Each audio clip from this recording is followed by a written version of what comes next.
Welcome to the class.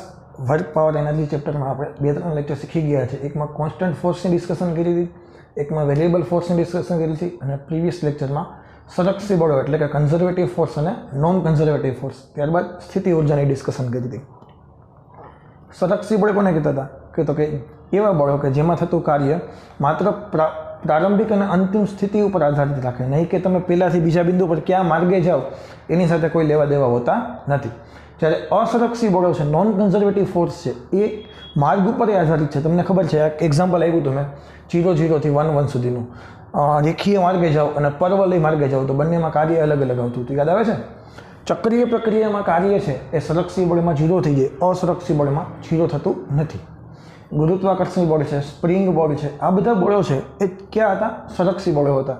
જ્યારે વેગ સાથે આધારિત બળો, ફોર એક્ઝામ્પલ હવાના અવરોધને કારણે લાગતું બળ છે, ઘર્ષણ બળ છે, શ્યાનતા બળ છે, આ બધા જ બળો કેવા હતા? અસંરક્ષી બળો હતા. સંરક્ષી બળમાં એક કુલમ બળ મેં નામ આપ્યું હતું, વિદ્યુત બળ છે એ પણ સંરક્ષી બળ છે. આ 3 મુદ્દાની ડિસ્કશન કરી હતી. ત્યારબાદ તમે એવું પણ ડિસ્કશન કરી શક્યા હતા કે સ્થિતિ ઉર્જા કોને કહેવાય? તો કે જ્યારે બોડીની વિરુદ્ધમાં તમે કોઈ કાર્ય કરો તો એ કાર્ય એમાં સ્થિતિ ઉર્જા સ્વરૂપે સંગ્રહ પામે.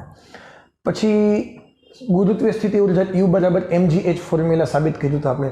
પછી યાંત્રિક ઉર્જા કોને કીધી હતી? ગતિ ઉર્જા અને સ્થિતિ ઉર્જાનો સરવાળો. જ્યારે ગતિ ઉર્જામાં થતો ફેરફાર અને સ્થિતિ ઉર્જામાં થતો ફેરફાર એ હંમેશા 0 આવે. ડેલ્ટા કે વત્તા ડેલ્ટા U બરાબર હંમેશા ડેલ્ટા E યાંત્રિક ઉર્જા થાય. અને યાંત્રિક ઉર્જાનો ફેરફાર ક્યારે થાય? સાંભળીએ. તમને મેં આવો પોઈન્ટ લખાવ્યો હતો, ડેલ્ટા કે વત્તા ડેલ્ટા U બરાબર 0. બટ આ ક્યારે થાય એ વસ્તુ કદાચ મેં તમને નહીં લખાવી, ભૂલી ગયો છું. તો આ ક્યારે થાય? તો કે જ્યારે સંરક્ષી બળ વડે થતું કાર્ય હોય ને, સંરક્ષી બળ વડે કાર્ય થાય ત્યારે ડેલ્ટા E છે હંમેશા 0 થાય. આ લખવું જ લખી નાખજો, ડેલ્ટા કે વત્તા ડેલ્ટા U બરાબર 0. પરંતુ ક્યારે? સંરક્ષી બળ વડે થતું કાર્ય હોય ત્યારે. તો જ્યારે સંરક્ષી બળ વડે કાર્ય થાય ત્યારે ડેલ્ટા E 0, મતલબ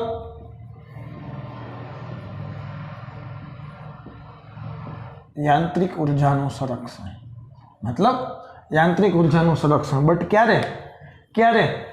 તો કે જ્યારે સંરક્ષી બળ હોય ત્યારે જ. એ કદાચ હું તમને કહેતા લગભગ ભૂલી ગયો, મને બહુ યાદ નથી આવતું. તો યાંત્રિક ઉર્જાનું સંરક્ષણ અને યાંત્રિક ઉર્જાનું સંરક્ષણ ડેલ્ટા E બરાબર 0, એનો મતલબ E ઇનિશિયલ = E ફાઇનલ.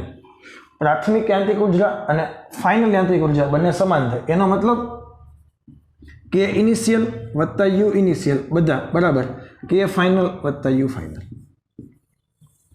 ક્યારે? માત્ર સંરક્ષી બળ હોય ત્યારે. સંરક્ષી બળ ના હોય તો સંરક્ષી બળની ગેરહાજરીમાં તમારે ફોર્મ્યુલા બને ડેલ્ટા K વત્તા ડેલ્ટા U બરાબર ડેલ્ટા E. ત્યારે ડેલ્ટા E છે ત્યારે ક્યારેય 0 થઈ શકે નહીં. અસંરક્ષી બળ હોય, કોઈ પણ ઘર્ષણ બળ લખી શકો, શ્યાનતા બળ લખો, હવાના અવરોધને કારણે બળ લખો, એ બધામાં ક્યારેય ડેલ્ટા E 0 થઈ શકે નહીં. પરંતુ ગુરુત્વાકર્ષણ બળ હોય, મેં તમને એક્ઝામ્પલ ગુરુત્વાકર્ષણ બળનું જ આપ્યું હતું, ઓલું 50 અને 0 વાળું. તો સંરક્ષી બળ હોય ત્યારે કાર્ય 0 થાય. સંરક્ષી બળ હોય ત્યારે યાંત્રિક ઉર્જાનો ફેરફાર 0 થાય, મતલબ યાંત્રિક ઉર્જાનું સંરક્ષણ થાય. આ વસ્તુ ક્લિયર છે? ઓકે, હવે જો આ એક એડ ખાલી એમાં કરી દેજો. તો હવે ઉદાહરણ જે કંઈ બાકી છે, એક બીજું ઉદાહરણ છે, એમાં એક ફોર્મ્યુલા યુઝ થતો U = mgh, એટલે આપણે બાકી રાખ્યું હતું. બીજું ઉદાહરણ જોવો જોઈએ. આપણે જાણીએ છીએ કે વરસાદનું ટીપું નીચે તરફ લાગતા ગુરુત્વાકર્ષણ બળ અને વિરુદ્ધ દિશામાં લાગતા અવરોધક બળની અસર હેઠળ નીચે પડે છે. 100% સાચી વાત છે. ચાલો, કોઈ વરસાદનું ટીપું છે, જ્યારે નીચે પડતું હોય ત્યારે એનો પ્રારંભિક વેગ કેટલો હોય? 0. વરસાદનું ટીપું મુક્ત પતન જ કરે, જમીન પર પહોંચે ત્યારે એનો વેગ કેટલો હોય? ફોર એક્ઝામ્પલ v જેટલા વેગથી નીચે પડે. હવે આને ગુરુત્વાકર્ષણ બળ નીચે તરફ લાગતું હોય અને હવાનું અવરોધક બળ છે ઉપર તરફ લાગતું હોય, એ રેઝિસ્ટન્સ એ. હા કે ના? વરસાદનું ટીપું નીચે પડે એટલે ગુરુત્વાકર્ષણ બળ એને નીચે લઈ આવવાનો પ્રયાસ કરે, હવાનું અવરોધક બળ છે એને ઉપર લઈ જવાનો પ્રયાસ કરે, છતાં પણ ટીપું તો નીચે જવાનું છે કે નહીં? ક્લિયર છે? તો હવે અવરોધક બળ ટીપાની ઝડપના સમપ્રમાણમાં હોય. મેં તમને કીધું હતું અવરોધક બળ હોય એટલે એ નોન કન્ઝર્વેટિવ થયું, અસંરક્ષી બળ થયું. અને અસંરક્ષી બળો છે હંમેશા V ઉપર આધારિત હોય. હા કે ના? હંમેશા V ઉપર આધારિત હોય. તમને કીધું છે અહીંયા અવરોધક બળ છે, અવરોધને ઇંગ્લિશમાં કહેવાય રેઝિસ્ટર. તો આને રેઝિસ્ટન્સ ફોર્સ કહી દઈએ. અવરોધક બળ લખી નાખો અહીંયા, રેઝિસ્ટન્સ ફોર્સ. એ ઝડપના સમપ્રમાણમાં હોય છે, સામાન્ય રીતે જાણી શકાતું નથી. ધારો કે 1 ગ્રામ દળનું ટીપું છે, 1 ગ્રામ બોલે તો 10⁻³ કિલોગ્રામ દળનું ટીપું છે, એ 1 કિલોમીટર ઊંચાઈથી પડે છે. કેટલી ઊંચાઈથી પડે છે? 1000 મીટર ઊંચાઈથી પડે છે. જમીન પર 50 મીટર પ્રતિ સેકન્ડની ઝડપથી સ્પર્શે છે. જ્યારે જમીનને સ્પર્શે છે ત્યારે 50 મીટર પ્રતિ સેકન્ડની ઝડપથી સ્પર્શે છે. ગુરુત્વાકર્ષણ બળ વડે થતું કાર્ય WG અને અજ્ઞાત અવરોધક બળ વડે થતું કાર્ય WR ફાઇન્ડ કરવાનું છે. ઓકે, પહેલાં તો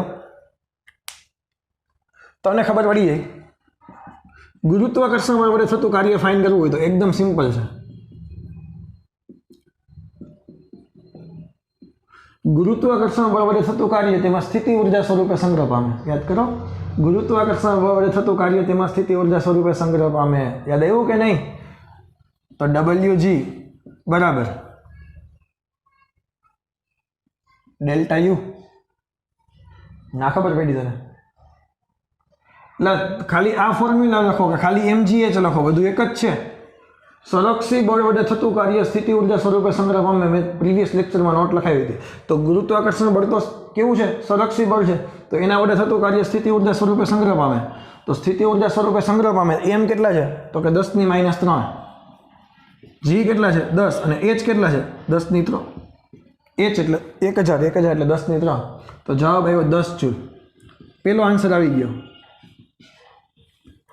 હવે અવરોધક બળ વડે થતું કાર્ય છે, તમે ડાયરેક્ટ તો ફાઇન્ડ નહીં કરી શકો, પરંતુ તમારી પાસે એક ટ્રીક છે કે WOL બધા જ બળ વડે થતું કાર્ય is equal to summation of delta કે.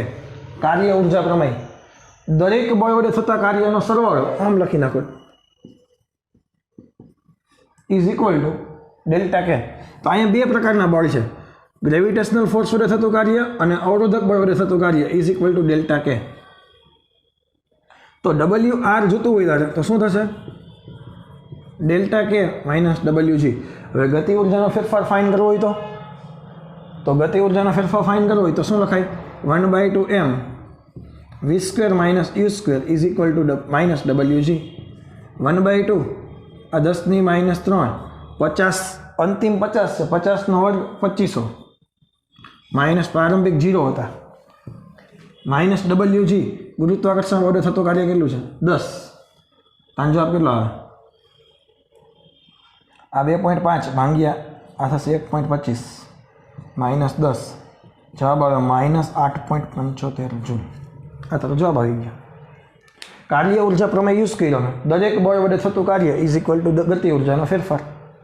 ઓલું W બરાબર ડેલ્ટા કે લખતા હતા ને, W શું છે? દરેક બળ વડે થતું કાર્ય એ ગતિ ઉર્જાના ફેરફાર જેટલું હોય. તો અહીંયા બે પ્રકારના બળ છે, ગુરુત્વાકર્ષણ બળ અને અવરોધક બળ. એના પરથી સાબિત કરી નાખ્યું. ચલો ક્લિયર? આમાં કંઈ એટલું બધું અઘરું છે નહીં. હવે જો 6.7માં તમે જુઓ, તમને એવું કીધું છે કે એક M દળનો દડો, આ બોલ છે M દળનો, અને L લંબાઈની દળ રહિત દોરી વડે લટકાવેલ છે. દોરીનું દળ છે એ નહિવત છે.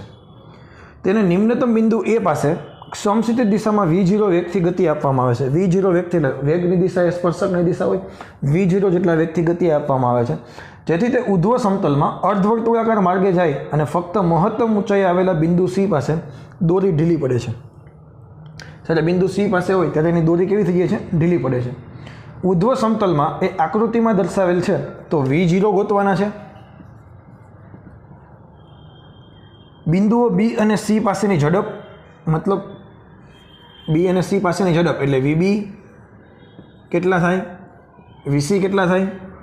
B અને C પાસે ગતિ ઉર્જાનો ગુણોત્તર KB અને KCનો બેનો ગુણોત્તર, અને C બિંદુએ પહોંચ્યા પછી દડાનો માર્ગ કેવો હશે એ ગોતવાનું છે. ક્લિયર? આટલી વસ્તુ ફાઇન કરવાની છે. એટલે મતલબ V0, VB, VC, KB અને KCનો રેશિયો અને C બિંદુ પછી દડાનો ગતિમાર્ગ કેવો થઈ જાય એ ફાઇન કરવાનું છે. પહેલાં તો હું એ બિંદુથી શરૂઆત કરું છું. અમુક તને કોન્સેપ્ટ ખબર હોવી જોઈએ. પહેલો કોન્સેપ્ટ તો તારે જોશે અહીંયા કે કેન્દ્રગામી બળ છે એ ક્યુ થશે. કેન્દ્રગામી બળ લાગે તો જ અહીંયા પદાર્થ વર્તુળાકાર માર્ગે ગતિ કરી શકે. હા કે ના? એટલે કેન્દ્રગામી બળની જરૂર પડશે. અને કેન્દ્રગામી બળનું ફોર્મ્યુલા તમને બધાને ખબર હોવી જોઈએ. mv²/r। એક આની જરૂર પડશે, એક આની જરૂર પડશે, ગતિ ઉર્જા વત્તા સ્થિતિ ઉર્જાનો સરવાળો યાંત્રિક ઉર્જા થાય, એક આની પણ જરૂર પડશે, અને યાંત્રિક ઉર્જાનું સંરક્ષણ દરેક જગ્યાએ યાંત્રિક ઉર્જાનો સરવાળો સમાન રહે। અહીંયા ગતિ ઉર્જા 50 છે, સ્થિતિ ઉર્જા 30 છે, અહીંયા ગતિ ઉર્જા માનો કે 40 હોય, સ્થિતિ ઉર્જા 40 હોય, સરવાળો 80 અચળ રહેવો જોઈએ, એને કહેવાય યાંત્રિક ઉર્જાનું સંરક્ષણ। આટલી વસ્તુની જરૂર પડશે મારે। એટલે પહેલાં તો હું એ બિંદુએ થોડુંક એનાલિસિસ કરું છું। એ બિંદુએ તમે વિચારો કેન્દ્રગામી બળ કઈ બાજુ હશે? આ બાજુ હશે, કેન્દ્ર તરફ હોય કે નહીં? તો તમે વિચારો છીએ ટી એ એફસી વડે કેન્દ્રગામી બળ જોતું હોય તો કોણ થશે? આ ટી એ કેન્દ્રગામી બળ થાય, ખરેખર દોરીમાંનું તણાવ બળ કેન્દ્રગામી બળ થાય, પરંતુ આ વખતે વજન બળે કંઈક છે, તો તણાવ બળમાંથી કંઈક ઘટાડો થશે, તો કેન્દ્રગામી બળ કોણ થશે? તણાવ બળમાંથી કંઈક ઘટાડો થયો, ટી એ માઇનસ એમજી છે, એ કેનું કામ કરશે? એ કેનું કામ કરશે? કેન્દ્રગામી બળનું કામ કરશે। ખબર પડી? જનરલી વજન બળ ન લઈએ તો ખાલી ટી એ કેન્દ્રગામી બળનું કામ કરે, હા કે ના? પરંતુ અહીંયા વજન બળ છે એનો મતલબ શું થયો? ટી એમાંથી કંઈક બાદ થયું, નીચે વિરુદ્ધ ડાયરેક્શન થઈ ને, એ કેન્દ્રગામી બળનું કામ કરે, એટલે કે એમ એ બિંદુએ વેગ છે v0²/r અને દોરીની લંબાઈ છે l। આ ઇક્વેશન નંબર 1। આ વસ્તુ ખબર પડી? બીજી વસ્તુ, બિંદુ એ પાસે સ્થિતિ ઉર્જા 0 થશે। શા માટે? કારણ કે આને તમે ગ્રાઉન્ડ લેવલ લ્યો, સ્થિતિ ઉર્જા હંમેશા નીચેથી માપવાની હોય, સ્થિતિ ઉર્જા હંમેશા નીચેથી માપવાની હોય, તો એ બિંદુ પાસે તમે ગ્રાઉન્ડ પોઈન્ટ વિચારો તો એ બિંદુ પાસે સ્થિતિ ઉર્જા કેવી થઈ જાય? 0।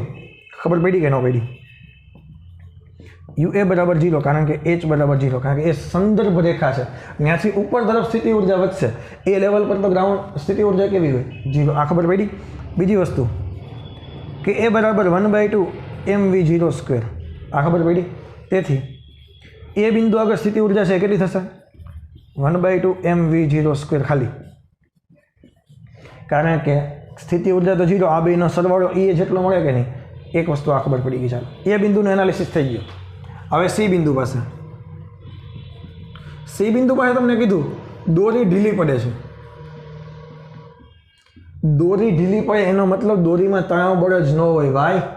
સી બિંદુ પાસે દોરી ઢીલી પડે છે એનો મતલબ દોરીમાં તણાવ બળ ગાયબ થઈ ગયું, દોરીમાં તણાવ બળ ગાયબ થઈ ગયું। તો અહીંયા કેન્દ્રગામી બળનું કામ કોણ કરશે? ખાલી એમજી, ખાલી એમજી કેન્દ્ર તરફ છે કે નહીં? ખાલી એમજી છે એ કેન્દ્રગામી બળનું કામ કરશે, એટલે કે mvc²/l,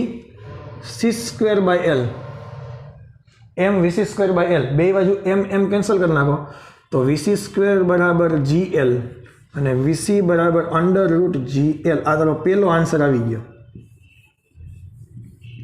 ત્યાં જે આન્સર આવે ને હું સ્ટાર કરતો જાઉં છું, ત્યારે જો વીસી જોતું હતું એ વીસી મને મળી ગયું। આ વસ્તુ ખબર પડી? હા કે ના? તને કીધું છે સી બિંદુ પાસે દોરી ઢીલી પડે એટલે તણાવ બળ 0 થઈ ગયું, તો એ બિંદુ એ કેન્દ્રગામી બળ છે એ આનું કામ કરશે। હવે સી બિંદુએ સ્થિતિ ઉર્જા વિચારો, યુc mg અને જમીનથી ડિસ્ટન્સ ટોટલ કેટલું થઈ ગયું? 2l। શા માટે? l લંબાઈ આ અને l લંબાઈ આ, તો અહીંયા સ્થિતિ ઉર્જા કેટલી થઈ ગઈ? mg2l। સી બિંદુએ ગતિ ઉર્જા કેટલી થઈ ગઈ? 1/2 m અને સી બિંદુનો વેગ vc², તો અહીંયા યાંત્રિક ઉર્જા કેટલી થઈ? આ બેનો સરવાળો 1/2 m vc² વત્તા 2 mgl। આને સમીકરણ નામ આપી દઉં 3। ક્લિયર? પરંતુ તમને બધાને ખબર છે યાંત્રિક ઉર્જા તો તેથી સાંભળજો, યાંત્રિક ઉર્જા સંરક્ષણ પરથી એ બરાબર EC, એ બિંદુની યાંત્રિક ઉર્જા અને સી બિંદુની યાંત્રિક ઉર્જા તો હંમેશા સમાન રહે કે ન રહે? ગતિ ઉર્જા સ્થિતિ ઉર્જા વેરિએશન આવે, પરંતુ યાંત્રિક ઉર્જા તો હંમેશા સમાન રહેશે। તો આ બેને સરખાવી દો, 1/2 mv0² is equal to 1/2 m vc² વત્તા 2 mgl। 1/2 m v0² is equal to 1/2 m vc² દેખાઈને gl મૂકી દો, ખબર પડી કે ન પડી? વત્તા 2 mgl,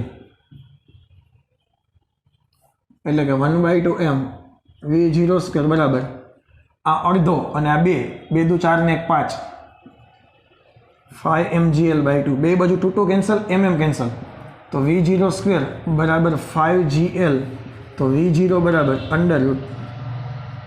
√5gl। आ बीजो आंसर। खबर पड़ी कि न पड़ी? कहीं है ज नहीं। क्लियर? हवे सी बिंदुए विचारो। अँ केंद्रगामी बळनी जरूर नहीं पड़े, कारण के mg नीचे तरफ है, तो अँ केंद्रगामी बळ दोरी में तणाव पर टी लगे, पण एनी कई जरूर नहीं, विचारता नहीं आपणे, खाली स्थिति ऊर्जा परथी आपणुं काम थई जशे। अँ स्थिति ऊर्जा केटली थाय? सॉरी, आ बिंदु बी है ने, विचारो तो कहीं फरक नहीं पड़े, पण थोड़ुंक लांबू थशे, कारण के तणाव बळवाळुं फॉर्म्युला पछी आ सोल्व करवुं पड़शे। अँ तणाव बळवाळुं फॉर्म्युला आ सोल्व करवुं पड़शे ने, एना करता बेटर छे, डायरेक्ट थई जशे। जो यू बी आगे स्थिति ऊर्जा केटली थाय? जमीनथी ऊंचाई एल है, तो अँ स्थिति ऊर्जा केटली थाय? mgl। त्यां गति ऊर्जा केटली थाय? 1/2 m vb स्क्वेर। तो eb केटली थाय? बेयना सरवाळा जेटली, एटले के 1/2 m vb स्क्वेर वत्ता mgl, आने नाम आपो 4। हवे कोई पण बेने फरीथी सरखावो, आने अने आने सरखावो, अथवा तो बीजुं केम गई आने अने आने सरखावो, इजी आ पड़े जो, कारण के आ एक ज छे। फरी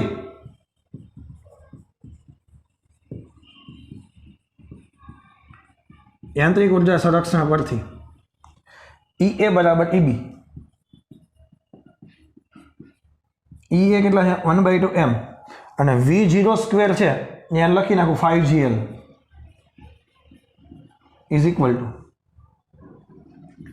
1/2 m VB स्क्वेर वत्ता mgl।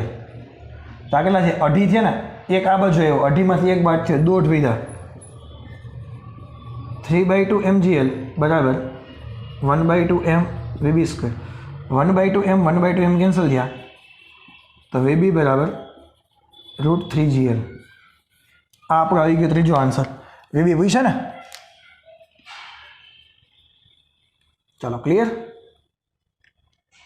हवे आंसर थोड़ा कहीं लखी नाखो એટલે જગ્યા ચેકવાની છે। VC बराबर √gl, VB बराबर √3gl,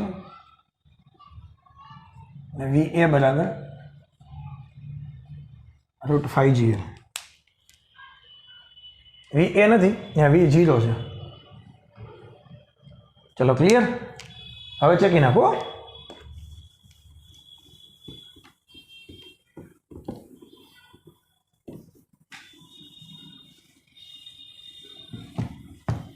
हवे एना पछीनो क्वेश्चन शुं हतो? केबी बाय केसी केटला थाय? बी बिंदुए गति ऊर्जा अने सी बिंदुए गति ऊर्जानो रेशियो। तो बी बिंदुए गति ऊर्जा केटली थाय? 1/2 m VB स्क्वेर वत्ता 1/2 m VC स्क्वेर।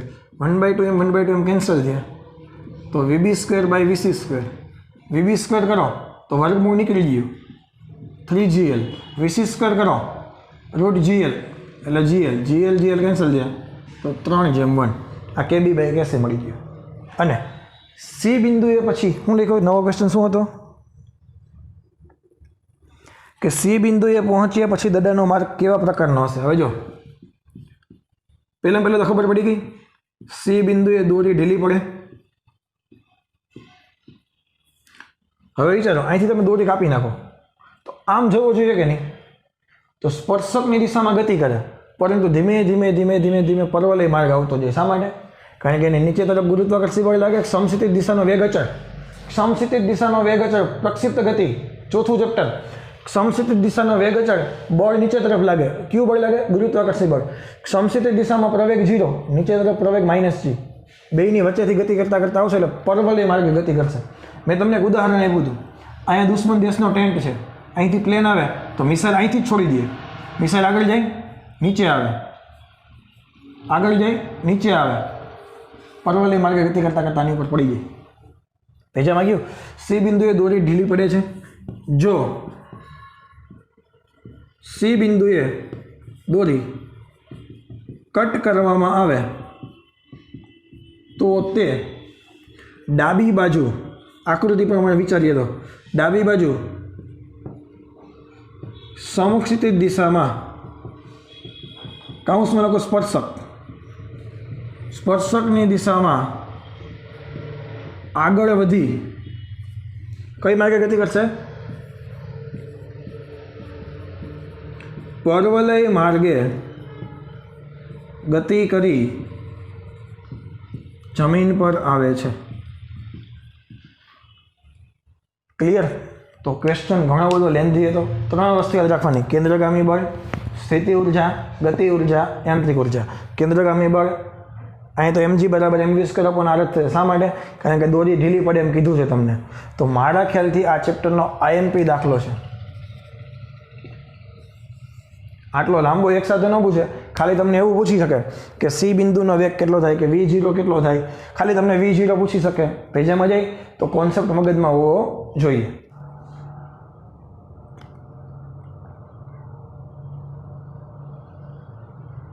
ઓકે, આના પછી જો સ્વાધ્યાયનો 11મો કાઢવો જોઈએ. હવે કંઈ છે જ નહીં, તમારે જાતે કરવાનું છે.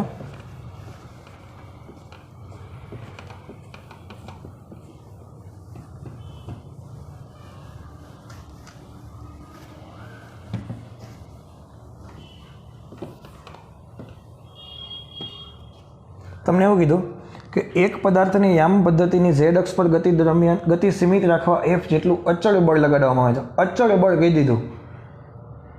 જો F વેક્ટર તમને આપી દીધો છે, અહીં I જે કે અનુક્રમે x, y, z અક્ષ પરના એકમ સદિશો છે.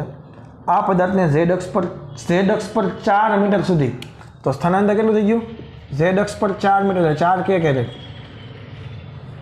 કરવું પડતું કાર્ય W બરાબર F vector dot D vector. અને અદિશ ગુણાકાર હોય એટલે ખાલી z નો ગુણાકાર થશે, 3 ચોખ્ખું 12 જૂલ જવાબ આવશે. આ તમે જાતે કરી નાખજો, આમાં કંઈ છે નહીં. 6.12 જુઓ, આ સરસ મજાનો છે, પૂછાઈ શકે એવો MCQ છે. કોસ્મિક કિરણોના એક પ્રયોગમાં એક ઇલેક્ટ્રોન અને એક પ્રોટોનની હાજરી જોવા મળે છે, જેમાં ઇલેક્ટ્રોનની ગતિ ઉર્જા 10 keV કિલો ઇલેક્ટ્રોવોલ્ટ અને પ્રોટોનની ગતિ ઉર્જા 100 કિલો ઇલેક્ટ્રોવોલ્ટ છે. 100 કિલો ઇલેક્ટ્રોવોલ્ટ છે. કોણ ઝડપી હશે, ઇલેક્ટ્રોન કે પ્રોટોન? તો ઝડપી કોણ હોય એ ખબર કેના પરથી પડે? એની સ્પીડ પરથી પડે. ક્યાંથી ખબર પડે? એના વેગ ઉપરથી પડે. બંનેની ઝડપનો ગુણોત્તર મેળવો એટલે ઇલેક્ટ્રોન બાય પ્રોટોન મેળવવાનું છે આપણે. પેલું કોણ છે? ઇલેક્ટ્રોન. તો પેલું ઉપર રાખવાનું, બીજું નીચે રાખવાનું. ઇલેક્ટ્રોનનું દળ તમને હાલ પૂરતું આપી દીધું છે, તને યાદ હોવું જોઈએ. અત્યારે નહીં, 12મા ધોરણમાં ઓટોમેટિક શીખી જશે. 9.1 × 10⁻31 કિલોગ્રામ. 11 લખેલા છે, આપણે 10.1 લખીએ છીએ. અને પ્રોટોનનું દળ છે 1.6 × 10⁻27 કિલોગ્રામ. આ તને બે યાદ રહેવા જોઈએ. હજી તને એક વસ્તુ આપી છે 1 EV, એ પણ તને યાદ રહેવું જોઈએ. મેં ઓલરેડી તને કહી દીધું છે 1.6 × 10⁻19 જૂલ. હા કે ના? તો આ તમને ન આપે તો એ કંઈ ચિંતા નહીં કરવાની, કારણ કે આપણને આ બધી વસ્તુ આવડતી જ હશે ઇન ફ્યુચર. તો KE/KP તમે કરો તો શું થાય? 1/2 m ઇલેક્ટ્રોનનું દળ, ઇલેક્ટ્રોનની સ્પીડ, 1/2 mv² પરથી. 1/2 પ્રોટોનનું દળ, પ્રોટોનનો સ્પીડ. બે બાજુ 1/2 કેન્સલ. Me અને MP કેન્સલ થાય? ન થાય, બેના દળ અલગ અલગ છે. તો VE²/VP² જોતું હોય તો ડાબી બાજુ KE/KP એમનેમ છે. આ MP ઉપર ગયા, ME નીચે આવ્યા. બે બાજુ વર્ગમૂળ કાઢી નાખીએ. ક્લિયર? હવે KE 10 કિલો ઇલેક્ટ્રોવોલ્ટ છે, તો 10 કિલો દેખાય ને 10⁻3. 1 EV દેખાય ને 1.6 × 10⁻19 જૂલ. આ બેજામાં ગયું. અહીંયા 100 કિલો દેખાય ને 10⁻3 EV દેખાય ને 1.6 × 10⁻19 જૂલ. હવે ઘણાને એમ થાય સર આમાં ફેરવવા જ પડે, ન ફેરવીએ તો ન હાલે. હાલે. શા માટે? ઉપર નીચે બેના એકમ સમાન જ છે. જુઓ તમે અહીં વિચારો, જો હું લખી દઉં તને, KE છે 10 keV લખવું, નીચે છે 100 keV. પ્રોટોનનું દળ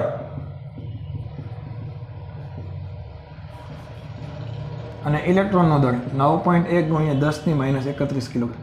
તો આ બે એકમ કેન્સલ થશે. તમે કદાચ 10⁻3 × 1.6 × 10⁻19 દેખો તો ઉપર નીચે કેન્સલ જ થવાના હતા. કિલોગ્રામ કેન્સલ થયા. 0 0 કેન્સલ થયા. તો આનો તમે સોલ્વ કરશો એટલે જવાબ આવશે 13.54. હવે ઘણાને પાછો જો કેલ્ક્યુલેશનમાં કરતા નહીં આવડે એ તને કહી દઉં. તારે છે ને શું કરવાનું, 10 ની -31 ઉપર ગયા તો 10 ની 4 આવ્યા. તારે શું કરીશ, 1.6, 9.1 અને 10 આ અલગથી કરી લેવાનું, કારણ કે આ ઘાત બેકી રહેવી જોઈએ. તમે 10 ની 4 આમાં એડ કરી દેશો, 10 ની 3 થઈ જશે, 10 વડે એને ભાંગી નાખશો, 10 ની 3 થઈ જશે. 10 ની 3 નો પછી વર્ગમૂળ ન નીકળે, કાં તો અહીંયા 10 ની 2 બનાવવા પડે અથવા 10 ની 4 બનાવવા પડે. એટલે વર્ગમૂળ કાઢવા માટે 10 ની ઘાત કેવી હોવી જોઈએ, બેકી. ઘનમૂળ કાઢવા માટે 10 ની ઘાત કેવી હોવી જોઈએ, એકી. ખબર પડી? એટલે આનો તમે ભાગાકાર કરશો ને તો જવાબ આવશે 0.1354. આનો ભાગાકાર કરશો તો પછી વર્ગમૂળ કાઢી નાખશો. આનો 1.6 ભાંગીએ 9.1 ભાંગીએ 10 કરીએ પછી આનો વર્ગમૂળ કાઢી નાખશો તો 0.1354 આજુબાજુ જવાબ આવશે. 10 ની 4 નું વર્ગમૂળ કાઢશો એટલે જવાબ આવશે 10 ની 2. પછી આને તમે સોલ્વ કરશો એટલે 13.54 આવ્યા. તો શું આવ્યા, VE/VP નો રેશિયો આવ્યો 13.54. તો આના પરથી મને એટલી ખબર પડે VE બરાબર 13.54 VP થાય. મતલબ પ્રોટોનની સ્પીડ કરતાં 13.54 ગણી સ્પીડ ઇલેક્ટ્રોનની વધારે હોય. પ્રોટોનની સ્પીડ કરતાં ઇલેક્ટ્રોનની સ્પીડ 13.54 ગણી વધારે હોય. એટલે કે ઇલેક્ટ્રોન કેવો છે, ઝડપી હશે. ઇલેક્ટ્રોન કેવો હશે, ઝડપી હશે. ચાલો ક્લિયર છે, આમાં કોઈ ડિફિકલ્ટી રહેવી જોઈએ નહીં. આના પછીનો દાખલો જો હજી થઈ જશે આપણી કીધે.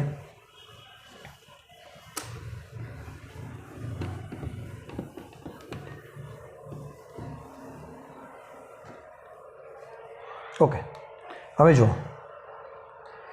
તમને એવું કીધું કે 2 mm ત્રિજ્યાનું વરસાદનું ટીપું 6.13. વરસાદના ટીપાની ત્રિજ્યા કેટલી એવી છે, 2 mm. મીટરમાં કન્વર્ટ કરું તો 2 ગુણ્યા મિલી એટલે 10 ની -3 મીટર. વરસાદનું ટીપું 500 મીટર ઊંચાઈથી જમીન પર પડે છે. કેટલી ઊંચાઈથી પડે છે, 500 મીટર ઊંચાઈથી જમીન પર પડે છે. ઘટતા પ્રવેગથી, કારણ કે હવાના શ્યાનતા અવરોધને કારણે, મેં તમને જો શ્યાનતા શબ્દ કીધું હતું. શ્યાનતા શબ્દ કોને કહેવાય, કાં તો પ્રવાહી તરલ માટે ગમે તે લાગુ પડે, હવાના કિસ્સામાં લાગુ પડે, પાણીના કિસ્સામાં લાગુ પડે. તો હવાના કારણે જે અવરોધક બળ લાગે જેને કહેવાય શ્યાનતા બળ, તે મૂળ ઊંચાઈથી અડધી ઊંચાઈ પ્રાપ્ત ન કરે ત્યાં સુધી પડે છે. માનો કે અડધી ઊંચાઈ એટલે 250 મીટર થયા, બાકીના 250. અડધી ઊંચાઈ ના પ્રાપ્ત કરે ત્યાં સુધી પડે છે, જ્યાં તે અંતિમ ટર્મિનલ ઝડપ પ્રાપ્ત કરે છે. ખરેખર એને આ બધી વસ્તુ ચેપ્ટર 10માં આવશે. ટર્મિનલ ઝડપ ને બધું ચેપ્ટર 10માં આવશે. ટર્મિનલ ઝડપ કોને કહેવાય કે એક વખત એ સ્પીડ પ્રાપ્ત કરી ગઈ, માનો કે અહીંયા 20 સ્પીડ આવી ગઈ તો આખા રસ્તે પછી વી સ્પીડ આવે, પછી ઘટે નહીં. ટર્મિનલ ઝડપ એક વખત પ્રાપ્ત થઈ જાય પછી સ્પીડમાં કોઈ ઘટાડો થઈ શકશે ને, એ બધું 10મા ચેપ્ટરમાં આવશે. અહીંયા માનો કે જે સ્પીડ હશે એના કરતાં ધીમે ધીમે સ્પીડ ફેરફાર થશે. પછી અહીંયા એક સ્પીડ એવી આવી જશે પછીના માર્ગમાં કોઈ સ્પીડમાં ફેરફાર થશે નહીં. સ્પીડ વધે મેક્સિમમ. આ મેક્સિમમ એટલે ટર્મિનલ સ્પીડ થઈ ગઈ. હવે સાંભળો, ત્યારબાદ તે એક ધારી ઝડપથી ગતિ કરે છે. તેની સફરના પ્રથમ અને બીજા અડધા ભાગ દરમિયાન ગુરુત્વાકર્ષણ બળ વડે ટીપા પર થયેલું કાર્ય, આ ભાગમાં થતું કાર્ય અને આ ભાગમાં થતું કાર્ય ગોતવાનું છે. જો તે 10 મીટર પ્રતિ સેકન્ડની ઝડપથી તેની સફર પૂરી કરીને જમીન પર પડે તો આ સફર દરમિયાન અવરોધક બળ વડે થતું કાર્ય, જમીન પર જ્યારે પહોંચે ત્યારે 10 મીટર પ્રતિ સેકન્ડની ઝડપથી પહોંચે છે. તો આ સફર દરમિયાન અવરોધક બળ વડે થતું કાર્ય. હવે સાંભળો, પ્રથમ હાફ હોય કે બીજો હાફ હોય, બંનેમાં કાર્ય સમાન જ થાય. શા માટે? W બરાબર mgh. અહીંયા પણ 250 છે, અહીંયા પણ હાઇટ 250 જ છે. ના ખબર પડી? એમાં કંઈ વેગ તો આવતો નથી. પ્રથમ હાફ હોય કે બીજો હાફ હોય એમાં કાર્ય સમાન જ થાય. mgh તમે વિચારો, કરવું પડતું કાર્ય સ્થિતિ ઉર્જા સ્વરૂપે સંગ્રહ પામે. એટલે સ્થિતિ ઉર્જાનો ફોર્મ્યુલા યુઝ કરશું. પ્રથમ હાફ અથવા તો બીજા હાફમાં ગુરુત્વાકર્ષણ બળ વડે થતું કાર્ય U વડે સંગ્રહ પામે છે, સ્થિતિ ઉર્જા વડે સંગ્રહ પામે છે. તેથી W1 લખો કે W2 લખો, શું આવશે? mgh. હવે ડાયરેક્ટ તમને ટીપાનું દળ આપ્યું નથી તો એમની કેલ્ક્યુલેશન અલગથી કરી લે. અહીંયા દળ બરાબર ઘનતા ગુણ્યા કદ. કદ એટલે ટીપું ગોળાકાર લઈએ તો કદ થશે 4/3 પાઈ આર ક્યુબ. આ ખબર પડી? કદ થશે 4/3 પાઈ આર ક્યુબ. પાણીની ઘનતા 10⁻³ કેજી પ્રતિ મીટર ક્યુબ. 4/3 ના 4/3 પાઈના પાઈ આર ક્યુબ આનો ઘન 2 દુ 4 દુ 8 3 તેરી 9 તેરી 27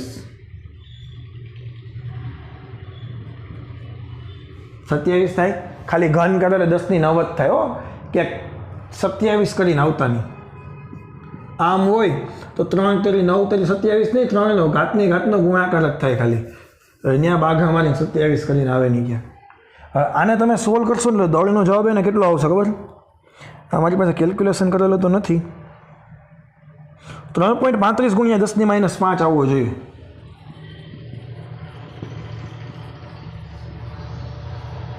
અને સોલ્વ કરજે. 10⁻³ અને આ થઈ ગઈ 10⁻6. પછી 8 ચોકો 32 ગુણ્યા 3.14 ભાંગ્યા 3 કરશો એટલે જે કંઈ જવાબ આવે એમાંથી 1 પોઈન્ટ હજી કાપી નાખજો. 3.35 ગુણ્યા 10⁻5 કિલોગ્રામ. આ અલગથી ગોતી લીધું આપણે.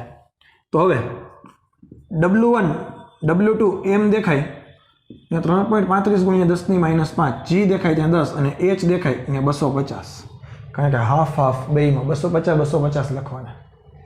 આને તમે સોલ્વ કરશો એટલે જવાબ આવશે 82,058.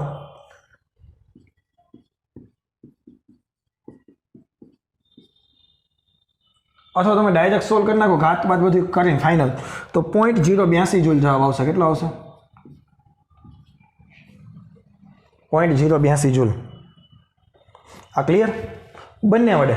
તો સમગ્ર ગતિ દરમિયાન કુલ કાર્ય ફાઇન્ડ કરવું હોય તો મારે ના ખબર પડી. ચાલો આટલી તો ખબર પડી કે નહીં, બંને હાફમાં કાર્ય આટલું થયું. તને હજી એક ક્વેશ્ચન પૂછ્યો છે, અવરોધક બળ વડે થતું કાર્ય ફાઇન્ડ કરવાનું છે. આપણે શું ફાઇન્ડ કરવું છે?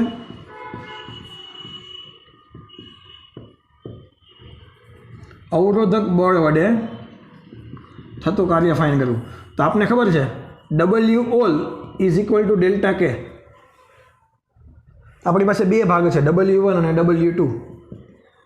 W1 વત્તા W2 આ બંને ગ્રેવિટેશનલનો જ ભાગ છે, બંને ગુરુત્વાકર્ષણને કાર્ય છે.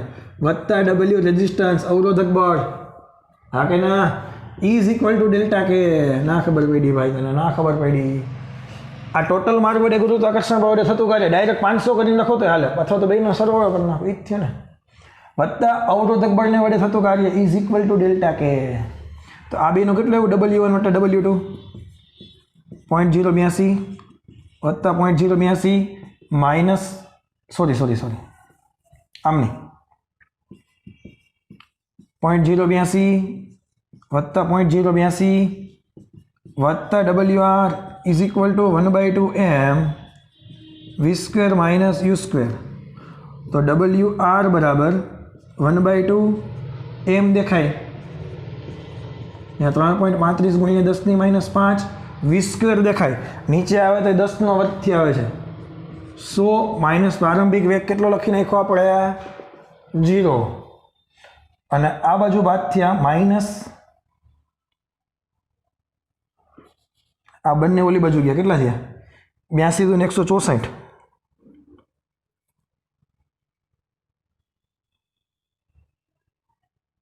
.082 .082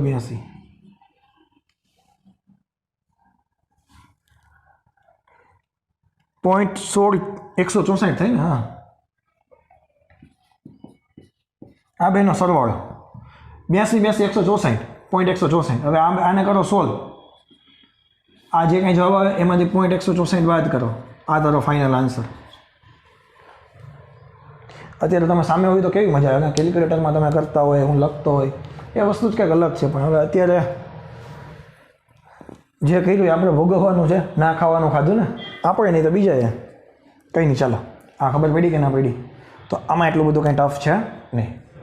ગતિ ઉર્જા છે અને આ 4 ગ્રાફ ડ્રો કરતા શીખવાના છે. આ MCQ માટે આ MP છે. તમને બધાને ખબર છે ગતિ ઉર્જાનો એક ફોર્મ્યુલા તો બધાને ખબર જ છે, 1/2 mv². હા કે નહીં?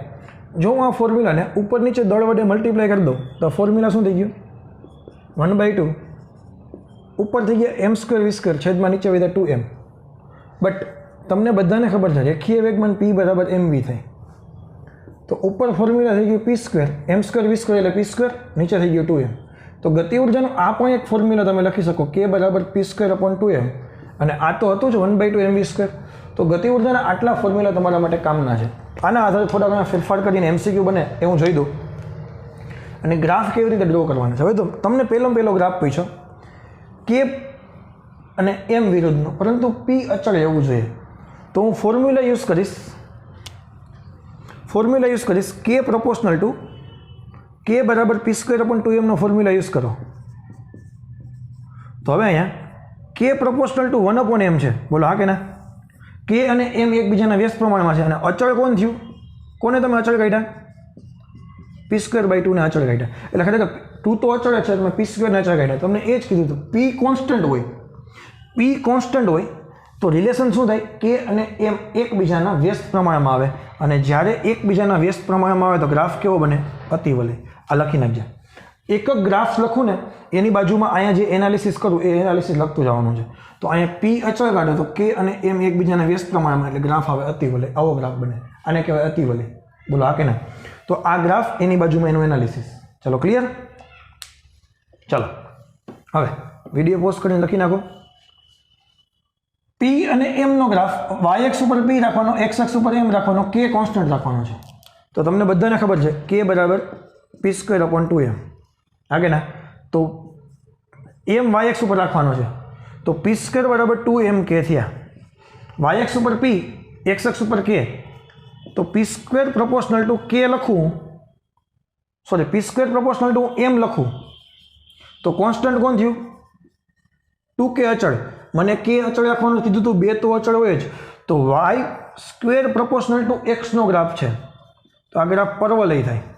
તો હવે પરવલય દોરવાનો કેમ? એક આ મારી ટ્રીક છે, ધ્યાન રાખજે. જેની એક ઘાત હોય ને એના બાજુ વક્ર નમાવવાનો, જેની એક ઘાત હોય એના બાજુ વક્ર નમાવવાનો. તો પરવલય છે પણ એમની એક ઘાત છે ને, તો વક્ર ઈ બાજુ નમે, વક્ર ઈ બાજુ નમે. આ પેજામાં ગયું કે ના ગયું છે ને? એકદમ સિમ્પલ. આ ટ્રીક છે આપણી. ખબર ને? y proportional two x². આ ગ્રાફ કેવો થાય? અહીંયા y, અહીંયા x, કેની એક ઘાત છે? y ની એ બાજુ વક્ર નમે. ખબર કે નહીં? y proportional y² proportional to x હોય તો આ ગ્રાફ આવો આવે. બીજામાં ગયું કે નહીં? ચાલો આ બીજું ચેકી નાખું, લખી નાખજે. ત્રીજું, k અને p નો ગ્રાફ y અક્ષ ઉપર k રાખવાનો, તો ફોર્મ્યુલા k બરાબર p²/2m રાખવું.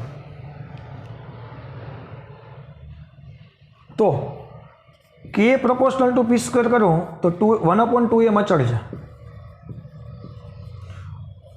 તો આ ગ્રાફ પરવલય થઈ ગયો. પણ કેની એક ઘાત છે? કેની એક ઘાત છે, એ બાજુ ગ્રાફ નમે. હા કે ના? એકની એક ઘાત હોય, એકની બે ઘાત હોય તો ગ્રાફ પરવલય આવે. બધી વસ્તુ ડિસ્કશન કરી ચૂક્યા આપણે. હવે √k પ્રોપોર્શનલ p નો ગ્રાફ છે, તો k બરાબર p²/2m મૂકો તમે, તો y અક્ષ ઉપર આ રાખવાનું, x અક્ષ ઉપર આ રાખવાનું, વર્ગમૂળ કાઢો બંને બાજુ. તો √k થઈ ગયા બરાબર 1/√2m, અને p² ના થઈ ગયા p. તો √k પ્રોપોર્શનલ ટુ p. આ તો સમચલનમાં હોય તો ગ્રાફ રેખા હોય, સમચલનમાં હોય તો ગ્રાફ રેખા હોય. અને y બરાબર mx + c થશે સરખાવો, તો આ રેખાનો ઢાળ શું થશે? 1/√2m, અને c બરાબર 0, અંતર છે 0, મતલબ ઉગમ બિંદુમાંથી ગ્રાફ પસાર થશે. આનો ઢાળ આ રેખા થઈ ગઈ. આનો ઢાળ કેટલો આવ્યો? 1/√2m. આ 4 ગ્રાફ IMP છે. આ તમને ગમે એ થાય આવડતા જ હોવા જોઈએ. ચલો ક્લિયર છે? આમાં કંઈ એટલું બધું અઘરું છે નહીં. ઓકે, હવે જો આ પર્સન્ટેજવાળા દાખલા છે, બહુ બધી વખત પૂછાતા હોય છે અને એકદમ ઇઝી હોય છે, પરંતુ જો ભૂલ ના થાય તો. હવે આપણને બધાને ખબર છે k બરાબર p²/2m છે. હવે તમને વેગમાનમાં થતો ફેરફાર આપેલો હોય, પણ calculation of percentage change in kinetic energy, ગતિ ઉર્જામાં થતો ફેરફાર ગણવાનો છે. ક્યારે? તો કે percentage change in momentum is given, જ્યારે વેગમાનમાં થતો ફેરફાર આપેલો હોય. તમને એમ કીધું છે કે k બરાબર p²/2m, આ ફોર્મ્યુલા તો ખબર જ છે. Percentage change in kinetic energy, ગતિ ઉર્જામાં થતો ફેરફાર ટકાવારીમાં કોને કહેવાય? તો કે k ફાઇનલ અંતિમ ગતિ ઉર્જા માઇનસ પ્રારંભિક ગતિ ઉર્જા છેદમાં પ્રારંભિક ગતિ ઉર્જા. આને કહેવાય એરર. તને ખબર કે નહીં એરર? આને તમે કહેતા સાપેક્ષ ત્રુટિ. આને તમે કહેતા સાપેક્ષ ત્રુટિ. આને તમે 100 વડે ગુણી નાખો તો પ્રતિશત ત્રુટિ કહેવાય કે ન કહેવાય? ડેલ્ટા એક્સ લખાય ત્યાં શું લખી શકાય કે એક્સ એફ માઇનસ એક્સ આઈ છેદમાં એક્સ આઈ. હા કે નહીં? સાપેક્ષ ત્રુટિ હતી કે નહીં એ જ વસ્તુ છે, બીજું કંઈ નથી. હવે તમે વિચારો તો કે એફ માઇનસ કે એફ છે એ શું થાય? ખરેખર આમ થાય pf²/2m. દળ તો અચળ હોય, દળ થોડું બદલાય હોય દી. pi²/2m છેદમાં pi²/2m. આમ થાય કે નહીં? આ બેમાંથી 2m કોમન કાઢી લો, આની સાથે ઉડાડી દો એટલે છેલ્લે આટલું પદ વધે ખાલી. તો આ વસ્તુ ડાયરેક્ટ યાદ રાખશો આપણે. ક્લિયર? હવે તમને એક MCQ કરાવું. તમને એમ કીધું કે જો વેગમાનમાં થતો વધારો 100% હોય, ફોર એક્ઝામ્પલ ઇનિશિયલ વેગમાન માનો કે p છે, તો ફાઇનલ વેગમાન શું થાય? p વત્તા p ના 100%. આ વધારો ના ખબર પડી. p તો ઓરિજિનલ વેગમાન છે જ, એમાં 100%નો વધારો થયો એટલે p વત્તા p માં 100%. તો p વત્તા p ના દેખાય અહીંયા ગુણાકાર 100/100. 100 કેન્સલ, તો અંતિમ વેગમાન કેટલું થયું? 2p. તો 100% વધ્યું કહેવાય ને, p ના ડબલ થાય તો 100% વધે. તો ડેલ્ટા કે બરાબર જોતું હોય તારે પર્સન્ટેજમાં આ ખરેખર આ થયું ડેલ્ટા k/k. આનું આ જે લખ્યું ને એનું સિમ્પ્લિફિકેશન આવું થાય. percentage change in kinetic energy is equal to pf² minus pi² છેદમાં pi² મલ્ટીપ્લાય બાય 100. pf² કેટલા થશે અંતિમમાં? 4p² minus p² multiply by 100. 3 × 100 બોલે તો 300%નો વધારો થાય. જો વેગમાનમાં 100%નો વધારો કરવામાં આવે તો ગતિ ઉર્જામાં 300%નો વધારો થાય. આવા MCQ બહુ પૂછાય છે, આપને હવે ખબર હોવી જોઈએ. ઓકે, તો બસ આજના લેક્ચરમાં આટલું રાખીએ છીએ. જે કાંઈ ઉદાહરણ અને સ્વાધ્યાયના દાખલાની પ્રેક્ટિસ કરી એના જેવા MCQની પ્રેક્ટિસ કરવાની જવાબદારી તમારી છે. ઓકે, ના ખબર પડે ત્યાં અમે છીએ જ. Thank you very much. Have a nice day.